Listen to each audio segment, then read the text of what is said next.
I feel that there's been a lot of industries that didn't experience too much change over hundreds of years, and health is one that is exponentially accelerating. And one of the areas that has created a horizon of positivity and of benefit is the choice to utilize telehealth. Utilizing telehealth, especially today, is such a cost effective, efficient, but also health effective mechanism in order to facilitate success.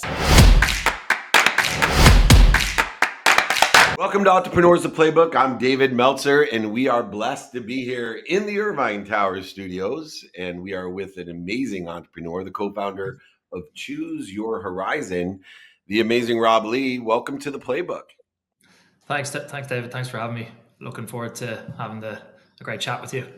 Yeah, well, according to the name of your company, uh, in the realm of health, there are a lot of options, opportunities, and touches of favor. There's an acceleration of those options, opportunities, and touches of favor. I feel that there's been a lot of industries that didn't experience too much change over hundreds of years, and health is one that is exponentially accelerating. And one of the areas that has created a horizon of positivity and of benefit is the choice to utilize telehealth.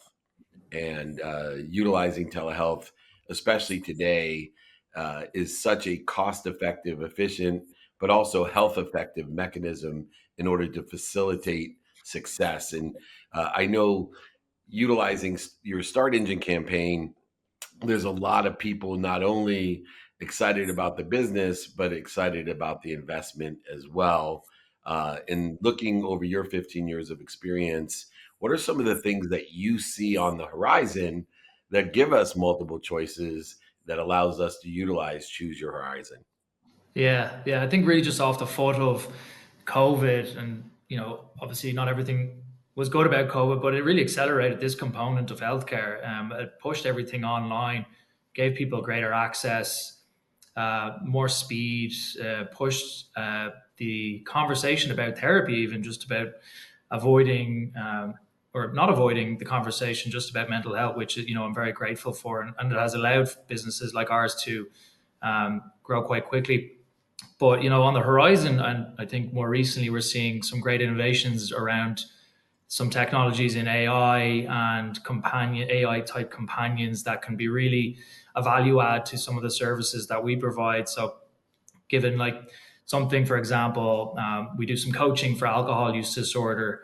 Now, obviously, coaches can't be available 24/7, but where can AI, be part of the conversation to bring in that reminder or check in with, one of our patients during their, treatment protocol with us.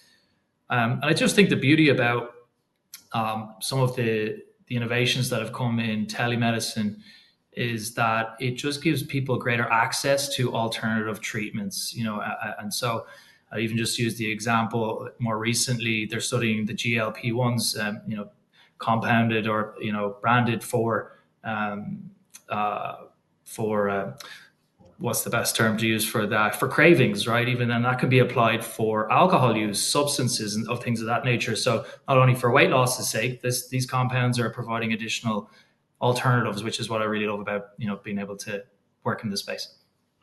And we're excited to have you in this space. And I have so many other friends that are also involved in the business, as I recently found out. And I know why. As the chairman of Napoleon Hill Institute, you can check out, this cap behind me. Uh, Two of the areas that I see Choose Your Horizon implementing, and you've had two exits over $250 million in those exits, but it's one, the discipline that's necessary when we look at having access to evidence-based treatments, especially for alcohol use and disorders and mental health, but also control of impulse. Uh, Hmm. and you mentioned that previously, that it's impulses are instant, and to be able to have access when they become instant and obvious, that we can stop the snowball effect and the acceleration in the wrong direction. uh, how much of what is done in the home can help with the discipline that's necessary for healing, as well as the control of impulse? Yeah. Yeah, I mean, the surround, like you spend most of your time in your home for the most part, and, working with your partner, wife, or whatever it may be. I think just surrounding yourself with positivity in the home and openness, I think, is really important, just from like a nature nurture perspective inside the home. But just know that when you're at home, everyone's attached to their mobile phone these days, and predominantly it can drive some negative experiences in terms of like the dopamine hit that comes from that, and the addiction that can come from that. It's just triggering yourself to take that, veer the other direction. Open up the mental health app, open up Calm, whatever, meditation, choose your horizon app, to strike up a conversation with your coach or your therapist or your medical partner, instead of maybe doing the doom scrolling on Instagram or getting caught up into the TikTok um, minefield, if you will. So I don't think there's positive things that come from those things, but I think it's just taking that extra note to yourself to say, if I'm spending a couple of hours at home, I want to have good surroundings, clean home, good food in the fridge, healthy items, and for spending time on digital assets such as a phone or your TV, just know that there are components that you can install onto those, such as the likes of Calm, or even other telehealth providers. And, we all are formed by our previous experiences and the meaning that we give those experiences. And I've been blessed to do a lot of work in Ireland, not only with Leslie Buckley on the spectrum, but with the Web Summit guys. And I have found, specifically to Ireland as well, that the culture that you grew up in definitely shapes your perspective. And I was Hmm. curious how it shaped your perspective on healthcare, because obviously you have a very personalized perspective on Yeah. healthcare that is carried over into Choose Your Horizon. Yeah, certainly. I mean, look, speaking from personal experiences, and I've had my own challenges with addiction and alcohol personally, Well, but let's be honest, almost everybody in yeah, Ireland has their own. yeah. I'm joking. And truthfully, the acknowledgement there isn't there. It's really just part of our culture, and One more I pint. That's how I yeah. describe your culture. Don't go home. Just one more pint, Dave. One more pint. We say one for the ditch, and that's because that's where you'll end up. And so, look, I'm very aware, and more recently, that I think the conversation is changing at home, and more so even just around the dinner table of my friends. But speaking from experience, I've witnessed just what substance use disorder, alcohol use disorder can do to someone's life. I lost friends to these substances over time, and honestly, young male suicide in Ireland is hugely prevalent. Like it's bad across the world, but over index in Ireland, I think can to do with the weather and different things. But the mental health conversation has always been, white knuckle it, keep it inside, don't talk to anyone.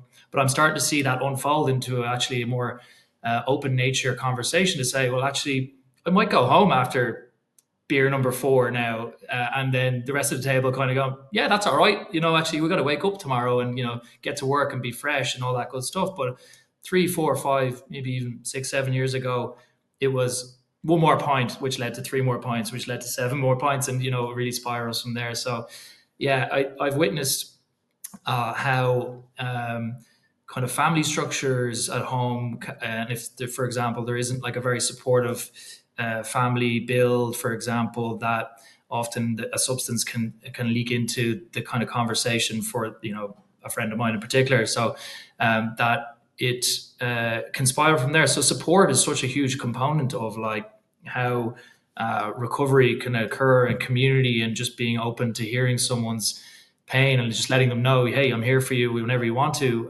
have a conversation. And I've again witnessing that people are saying those words rather than just meaning them. So like you would have always just assumed like, oh yeah, hey, David will always, I kind of know he'll always be there. But people are now actually starting to say it, putting it out loud, which is giving people that extra step to um, speak up and say more about how they're feeling about certain substances or even anything to do with their mental health. The perspective that was shaped from your culture in a more positive direction, which is some of the greatest entrepreneurs that I've ever met come from Ireland. And the culture is very entrepreneurial in the spirit of a desire that you must be what you can be and not give as they say, shite about other people's opinion. There seems to be a Jopo attitude in Ireland instead of a FOPO. FOPO is fear of other people's opinion. Uh, Uh, I find the Irish have a Jopo, the joy of other people's opinion. And I hear you, but I'm going to show you instead. How much did your culture and your background shape your entrepreneurial journey? Yeah. Yeah, I was blessed to go to a very good school, high school, Blackrock College, and come up in reasonably good circumstances. So I'm very blessed from that perspective. And both my parents worked, around the clock. So I was in a household where mom and dad were both out working late, or my dad was running his own business in engineering. So I witnessed, just the effort that he was putting in, from 6, 7, 8 a.m. in the morning, dropping us off to school and then going to work, and then see you later, dad, at 6, 7, 8, 9 p.m. sometimes, having dinner late when he's coming in working after working very hard. So just being in an environment like that, where your parents and maybe even your friends' parents are striving to give their kids a better life than maybe they had, back in the 60s or 70s, where, for I'm only one generation away from parents who were, or grandparents who were, policemen and bus drivers in Ireland, and generation, which is my parents, you see now, are, my dad being an entrepreneur and having an engineering consulting business, and my mom, having a career in finance and banking in Ireland, which was hugely, inspirational for me, just from a very um, close circle perspective.